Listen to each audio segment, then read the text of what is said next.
সুন্দরবনের আসল সৌন্দর্য কি শুধু ছবিতেই দেখা যায়? একদমই না। গোসাবা, সজনেখালি, দোবাকি আর পাখিরালা, সাথে ইলিশ উৎসবের আসল আনন্দ নিজের চোখে দেখতে হলে একবার হলেও আসতে হবে সুন্দরবন। আমরা এই অসাধারণ ট্যুরটি করেছি সোনালী ট্যুর অ্যান্ড ট্রাভেলস এর সাথে। আমাদের এই যাত্রাটি শুরু হচ্ছে ক্যানিং টু ক্যানিং। সোনাখালি থেকে বোটে ওঠার সাথে সাথেই আমাদের একটি গোলাপ আর একটি ম্যাঙ্গো জুস দিয়ে ওয়েলকাম জানালো সোনালী ট্যুর অ্যান্ড ট্রাভেলস। বোট ছাড়তেই পরিবেশন করা হলো লুচি, আলুর দম আর মিষ্টি, তারপর চা আর চিংড়ি মাছের ফ্রাই। খাওয়া শেষ হতে না হতেই আমাদের সামনে খুব সুন্দর করে সাজিয়ে নিয়ে চলে আসলো সুন্দরবনের বিখ্যাত ইলিশ মাছ। রূপালী ইলিশের সেই দারুণ রূপ দেখে আমরা বেশ কিছু ফটো আর ভিডিও তুলে নিলাম। কিছুক্ষণের মধ্যেই আমরা পৌঁছে গেলাম গোসাবাতে। ঘুরে দেখলাম ঐতিহাসিক বেকন বাংলো, যেখানে 1932 সালে রবীন্দ্রনাথ ঠাকুর এসেছিলেন। এরপর লঞ্চে ফিরে দুপুরের লাঞ্চে ছিল চিংড়ি মাছের মালাইকারি আর ইলিশ মাছ। খাওয়া দাওয়া শেষ হতে না হতেই আমাদের হাতে তুলে দেওয়া হলো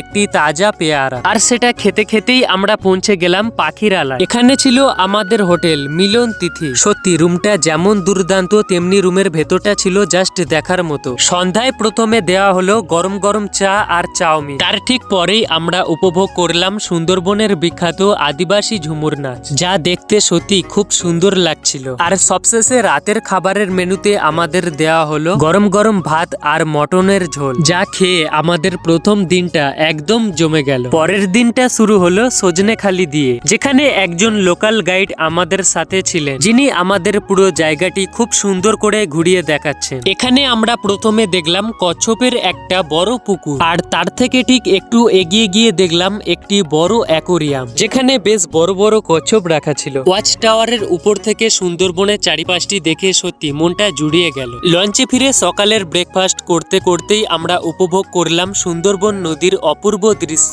এরপর এলো আমুদে মাছের ফ্রাই। এটি খেতে খেতেই আমরা পৌঁছে গেলাম দোবাকিতে। দোবাকির বিখ্যাত ক্যানোপিও ব্রিজের উপর দিয়ে জঙ্গলের মাঝখান থেকে হাঁটার অভিজ্ঞতাটি ছিল সত্যি অসাধারণ। এখানকার ওয়াচ টাওয়ার থেকে আমরা জঙ্গলের মনোরম দৃশ্যটি উপভোগ করলাম, আর ভাগ্য ভালো থাকায় একটি হরিণেরও দেখা পেয়ে গেলাম। দুপুরের লাঞ্চে আজ আমাদের জন্য ছিল কাতলা মাছের কালিয়া আর গরম গরম ইলিশ ভাপা। বিকালে আমরা ঘুরলাম পাখিরালা মার্কেটে। সন্ধ্যায় হোটেলে ফেরার সাথে সাথেই আমাদেরকে দেওয়া হলো গরম চা আর পকোড়া। আর দ্বিতীয় দিনের রাতে মেনুতে ছিল ফ্রাইড রাইস আর চিলি চিকেন। সত্যি আমাদের দ্বিতীয় দিনটা দারুণ ভাবেই শেষ হলো। আজ আমাদের সুন্দরবনের শেষ দিন। বোটে উঠতেই সকালে টিফিনে দেওয়া হলো লুচি আর আলুর দম। তারপর পৌঁছে গেলাম দয়াপুরের বিখ্যাত মন্দির, যেখানে ছিল বজরংবলী, বাবা ভোলানাথ আর মা বনদেবী। এখানকার ঠাকুর মশাই সুন্দরবনের ঐতিহাসিক জীবন নিয়ে অনেক গুরুত্বপূর্ণ কথা বললেন। ঠাকুর মশাইয়ের কথা শুনে সত্যি অনেক কিছু জানলাম। এরপর রওনা দিলাম বাবা লোকনাথ মন্দিরের উদ্দেশ্যে। মন্দিরে পৌঁছে দেখলাম প্রচুর দোকান,